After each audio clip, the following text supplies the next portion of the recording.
Hello दोस्तों, GD education teach में आपका स्वागत है। दोस्तों, हमारा सब्जेक्ट चल रहा है लूसेंट के इतिहास से संबंधित टॉपिक वाइज एमसीक्यूज। तो आज का हमारा टॉपिक है महाजनपद काल। तो इसका जो समय था वो 600 ईसा पूर्व से 325 ईसा पूर्व तक। तो चलिए पहला क्वेश्चन देखते हैं। दोस्तों, पहला क्वेश्चन है सूची 1 को सूची 2 से मिलाना है। एक सूची में दिया है महाजनपद और दूसरी सूची में दिया है उनकी राजधानियां। तो इसका आंसर हो जाएगा ऑप्शन ए। तो गंधार का हो जाएगा तक्षशिला, सूरसेन का हो जाएगा मथुरा, वत्स का हो जाएगा कौशांबी, कौशल का हो जाएगा श्रावस्ती। दोस्तों, दूसरा है हर्यक वंश के किस शासक को कुड़िक कहा जाता था। तो इसका आंसर होगा ऑप्शन सी, अजातशत्रु को कुड़िक के नाम से जाना जाता था। तीसरा क्वेश्चन है किस शासक ने गंगा एवं सोन नदियों के संगम पर पाटलिपुत्र नामक नगर की स्थापना की थी। तो वह है उदयन। चौथा क्वेश्चन है शिशुनाग वंश का वह कौन सा शासक था जिसके समय में वैशाली में द्वितीय बौद्ध संगति का आयोजन किया गया, उसे काकवड़ के नाम से भी जाना जाता है। तो इसका आंसर होगा ऑप्शन बी, कालाशोक। इसे काकवड़ के नाम से भी जाना जाता है। पांचवा क्वेश्चन है 323 ईसा पूर्व में सिकंदर महान की मृत्यु हुई थी, वह कहाँ हुई थी। सिकंदर महान की मृत्यु कहाँ हुई थी। तो इसका आंसर हो जाएगा ऑप्शन बी, बेबीलोन में। छठवां क्वेश्चन है सिकंदर महान एवं पोरस यानी पुरु की सेनाओं ने निम्नलिखित में से किस नदी के आमने सामने वाले तटों पर पड़ाव डाला हुआ था। तो इसका आंसर होगा ऑप्शन बी, झेलम नदी के। सातवां क्वेश्चन है किस प्रकार का मृदभांड यानी पॉटरी भारत में द्वितीय नगरीकरण या शहरीकरण के प्रारंभ का प्रतीक माना गया।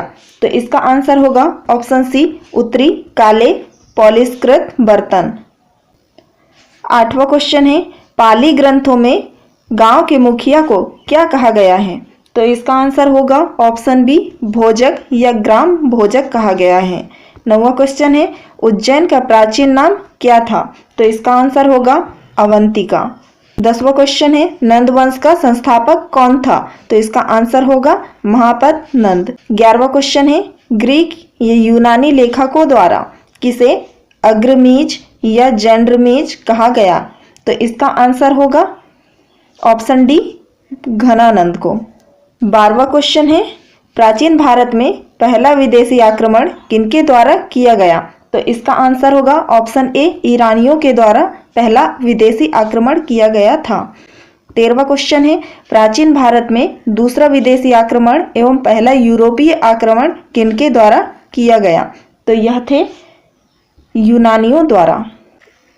14वां क्वेश्चन है ईरान के हखमनी वंश के किस शासक ने भारतीय भूभाग को जीतने के बाद उसे फारस साम्राज्य का 20वां प्रांत यानी क्षत्रपी बनाया। तो इसका आंसर होगा ऑप्शन बी, डेरियस या दारेबाहु फर्स्ट। 15वां क्वेश्चन है हाइडेस्पस या विस्तता आधुनिक नाम झेलम का युद्ध 326 बीसी में किन किन शासकों के बीच हुआ था। तो इसका आंसर होगा ऑप्शन ए, सिकंदर एवं पोरस के मध्य हुआ था। 16वां क्वेश्चन है सिकंदर ने भारत पर कब आक्रमण किया था। तो इसका आंसर होगा 326 ईसा पूर्व। 17वां क्वेश्चन है सूची 1 को सूची 2 से मिलाना है। इसमें सही जोड़ी मिलाना है। एक तरफ दिया है शासक और दूसरे तरफ दिया है उनके वंश। तो गाइस, इसका आंसर हो जाएगा बिंबिसार का हो जाएगा हर्यक वंश, कलाशोक का हो जाएगा शिशुनाग वंश, महापद नंद का हो जाएगा नंद और बिंदुसार का हो जाएगा मौर्य वंश। 18वां क्वेश्चन है इसमें सही जोड़ी मिलाना है। एक तरफ दिया है महाजनपद और दूसरी तरफ दिया है उनके आधुनिक क्षेत्र। तो गाइस, इसका आंसर हो जाएगा ऑप्शन ए। तो मगध का हो जाएगा पटना, वह गया के जिले जो महाजनपद काल में मगध के नाम से जाना जाता था और आधुनिक क्षेत्र में पटना के नाम से जाना जाता है। और वत्स का हो जाएगा इलाहाबाद, कौशल का हो जाएगा अवध, अवंती को मालवा के नाम से जाना जाता है। 19वां क्वेश्चन है, मगध की प्रथम राजधानी कौन सी थी?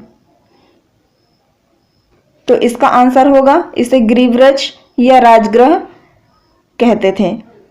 20वां क्वेश्चन है, किस शासक द्वारा सर्वप्रथम पाटलिपुत्र का राजधानी के रूप में चयन किया गया? तो इसका आंसर होगा ऑप्शन सी, उदयन द्वारा। उदयन ने पाटलिपुत्र को राजधानी के रूप में चयन किया था। 21वां क्वेश्चन है, 16 महाजनपदों की सूची किसमें उपलब्ध है? तो यह अंगुत्तर निकाय में उपलब्ध है, ऑप्शन बी सही हो जाएगा। 22वां क्वेश्चन है, निम्नलिखित में से मगध का कौन सा राजा सिकंदर महान का समकालीन था? तो इसका आंसर होगा ऑप्शन बी, घनानंद सिकंदर महान का समकालीन था। 23वां क्वेश्चन है, प्रथम मगध साम्राज्य का उत्कर्ष किस सदी में हुआ था? तो इसका आंसर होगा ऑप्शन बी, 6ठी सदी ईसा पूर्व। 24वां क्वेश्चन है, सिकंदर की भारत में सफलता के निम्न कारण थे। तो यह क्या है देख लेते हैं। इसका आंसर होगा 1, 2, 3 एवं 4 सभी सही हैं। पहला कारण था भारत में तब कोई केंद्रीय सत्ता नहीं थी। दूसरा है उसकी सेना श्रेष्ठ प्रकार की थी। तीसरा है उसे देशद्रोही भारतीय शासकों का सहयोग मिल गया था। चौथा है वह एक अच्छा प्रशासक था। यह शब्द सही है सफलता के कारण। 25वां क्वेश्चन है, सही जोड़ी मिलाना है। पहली सूची में राजाओं का नाम दिया है और दूसरी सूची में उनके राज्यों के नाम दिए हैं। तो इसका आंसर होगा ऑप्शन सी, प्रघोतक इसका हो जाएगा अवंती, उदयन का हो जाएगा वत्स, प्रसेनजीत का हो जाएगा कौशल, अजातशत्रु का हो जाएगा मगध। 26वां क्वेश्चन है, अभिलेखी साक्ष्य से प्रकट होता है कि नंद राजा के आदेशों से एक नहर खोदी गई। तो इसका आंसर हो जाएगा कलिंग में, ऑप्शन सी। 27वां क्वेश्चन है, पहला ईरानी शासक जिसने भारत के कुछ भाग को अपने अधीन किया था। तो इसका आंसर होगा ऑप्शन सी, डेरियस ने। 28वां क्वेश्चन है, मगध के राजा अजातशत्रु का सदैव किस गणराज्य के साथ युद्ध रहा? तो इसका आंसर होगा ऑप्शन ए, वज्जी संघ। 29वां क्वेश्चन है, वज्जी संघ के विरुद्ध मगध राज्य के किस शासक ने प्रथम बार रथ मूसल या एक ऐसा रथ जिसमें गदा जैसा हथियार जुड़ा था तथा महाशिला कंटक या पत्थर फेंकने वाला एक युद्ध यंत्र कहा जाता है नामक गुप्त हथियारों का प्रयोग किया था? तो इसका आंसर होगा ऑप्शन ए, अजातशत्रु ने। 30वां क्वेश्चन है, नंद वंश का अंतिम सम्राट कौन था? तो इसका आंसर होगा ऑप्शन बी, घनानंद अंतिम शासक थे नंद वंश के। 31, भारत में सिक्कों या मुद्राओं का प्रचलन कब शुरू हुआ था? तो यह 600 ईसा पूर्व में हुआ था। 32वां क्वेश्चन है, निम्न राजाओं पर विचार कीजिए। पहला दिया है अजातशत्रु, दूसरा दिया है बिंदुसार और तीसरा दिया है प्रसेनजीत।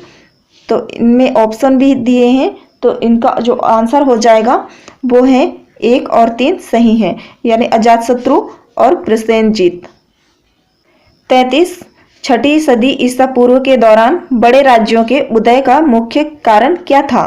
तो इसका आंसर होगा ऑप्शन ए, उत्तर प्रदेश और बिहार में व्यापक पैमाने पर लोहे का उपयोग हुआ था। 34, मगध सम्राट बिंबिसार ने अपने राजवैद जीवक को किस राज्य के राजा की चिकित्सा के लिए भेजा था? अवंती राज्य के। 35, किस शासक ने अवंती को जीतकर मगध का हिस्सा बना लिया था? तो वह थे शिशुनाग। 36 क्वेश्चन है, किस मगध सम्राट ने अंग का विलय अपने राज्य में कर लिया? तो यह थे बिंबिसार। 37 क्वेश्चन है, शिशुनाग ने किस राज्य का विलय मगध साम्राज्य में नहीं किया? तो इसका आंसर हो जाएगा ऑप्शन डी, काशी। 38 क्वेश्चन है, काशी और लिच्छवी का विलय मगध साम्राज्य में किसने किया था? तो यह अजातशत्रु ने किया था। 39 क्वेश्चन है, मगध साम्राज्य के बारे में कौन सही नहीं है? तो इसका आंसर होगा ऑप्शन डी, इनमें से कोई सही नहीं है। 40वां क्वेश्चन है, सिकंदर के आक्रमण के समय उत्तर भारत पर निम्नलिखित राजवंशों में से किस एक का शासन था? तो यह थे नंदवंश। 41 क्वेश्चन है, निम्नलिखित में कौन सा एक ईसा पूर्व 6ठी सदी में प्रारंभ में भारत का सर्वाधिक शक्तिशाली नगर या राज्य था? तो वह था मगध राज्य। 42 क्वेश्चन है, निम्नलिखित में से कौन कौन से भारत पर ईरानी आक्रमण के प्रभाव के रूप में माना जाता है? तो इसका आंसर होगा ऑप्शन डी, 1, 2, 3, 4 व 5 सभी सही हैं। तो यह पहला है खरोष्टी लिपि का प्रचार, दूसरा है अभिलेख उत्कीर्ण करने की कला का प्रचार, ईरानियों की छत्र प्रणाली का प्रचार, और चौथा है घंटा आकार के गुंबज की कला का प्रचार, स्त्री अंग रक्षकों की नियुक्ति। सभी सही हैं। 43वां क्वेश्चन है, निम्नलिखित में से कौन सा एक सिकंदर के आक्रमण का प्रभाव नहीं था? तो इसका आंसर होगा ऑप्शन डी, यह उसने भारत को यूनान की रियासत बनाया था। यह सही नहीं है। पहला है, इस आक्रमण ने भारत और यूनान के बीच प्रत्यक्ष संपर्क स्थापित करवाया था। यह सही है। इस आक्रमण में पश्चिमोत्तर भारत में यूनानियों की स्थापना का मार्ग प्रशस्त किया था। यह भी सही है। सिकंदर अनेक उपनिवेशों की स्थापना के लिए एक उत्तरदायी था। यह भी सही है। 44वां क्वेश्चन है, निम्नलिखित में से किस राज्य में गणतंत्रात्मक शासन व्यवस्था नहीं थी? तो यह है मगध राज्य में गणतंत्रात्मक शासन व्यवस्था नहीं थी। 45 क्वेश्चन है, निम्नलिखित में से किसे सेनिया या नियमित और स्थायी सेना रखने वाला कहा जाता है? तो इसका आंसर होगा बिंबिसार को। 46, निम्नलिखित में से किसे उग्रसेन यानी भयानक सेना का स्वामी कहा जाता था? तो वह है महापद नंद को। 47 है, डेरियस यानी दरियाबाहु प्रथम ने 516 बीसी में सिंधु के तटवर्ती भूभाग को जीतकर उसे ईरान का 20वां क्षत्रपी यानी प्रांत बनाया। उससे कितना राजस्व प्राप्त होता था? तो इसका आंसर है 360 टैलेंट। 48 क्वेश्चन है, निम्नलिखित में से कौन सिकंदर के साथ भारत आने वाला इतिहासकार नहीं था? तो यह थे हेरोडोटस। बाकी निरियाकश, एनासिक्रिटिस, एरिस्टोबुलस ये सब सिकंदर के साथ भारत आए थे। 49वां क्वेश्चन है, महाजनपद काल में श्रेणियों के संचालक को कहा जाता था? तो उन्हें श्रेष्ठिन कहा जाता था। 50वां क्वेश्चन है, गृहपति का अर्थ क्या है? तो इसका अर्थ है ऑप्शन ए धनी या किसान। 51वां क्वेश्चन है, सूची 1 को सूची 2 से मिलाना है। सूची 1 दिया है, सूची 2 दिया है। इसका आंसर हो जाएगा ऑप्शन ए अष्टकुलक का हो जाएगा परामर्शदायी संस्था। महामात्र का हो जाएगा उच्च कोटि के अधिकारी। बलि साधक का हो जाएगा किसानों से कर वसूलने वाला अधिकारी। डी का हो जाएगा शिल्पियों व व्यापारियों से शुल्क या चुंगी वसूलने वाला अधिकारी। 52वां क्वेश्चन है, मगध के किस प्रारंभिक शासक ने राज्यारोहण के लिए अपने पिता की हत्या की एवं इसी कारणवश अपने पुत्र द्वारा मारा गया? तो यह थे अजातशत्रु। 53, विश्व का पहला गणतंत्र वैशाली में किसके द्वारा स्थापित किया गया? तो यह आंसर हो जाएगा, तो इसका आंसर हो जाएगा लिच्छवी। 54वां क्वेश्चन है, सही जोड़ी मिलाना है। पहली सूची में महाजनपद दिया है और दूसरी सूची में दिया है उनकी राजधानियां। तो इसका आंसर होगा ऑप्शन बी। कुरु का हो जाएगा इंद्रप्रस्थ। पांचाल का हो जाएगा अहिच्छत्र। कौशल का हो जाएगा साकेत। वत्स का हो जाएगा कौशाम्बी। 55 क्वेश्चन है, निम्न में से कौन एक बौद्ध ग्रंथ 16 महाजनपदों का उल्लेख करता है? तो इसका आंसर होगा ऑप्शन ए अंगुत्तर निकाय। 56, 6ठी शताब्दी ईसा पूर्व का मत्स्य महाजनपद स्थित था। तो यह राजस्थान में स्थित था। 57वां क्वेश्चन है, निम्नलिखित में से किस एक नदी को पहले विस्तता के नाम से जाना जाता था? यह था झेलम नदी। झेलम नदी को विस्तता के नाम से जाना जाता था। दोस्तों, आज का वीडियो यहीं समाप्त होता है। वीडियो अच्छी लगी हो तो लाइक, शेयर और चैनल पे अगर नए हैं तो चैनल को सब्सक्राइब कीजिए। मिलते हैं नेक्स्ट टॉपिक के साथ। तब तक के लिए धन्यवाद।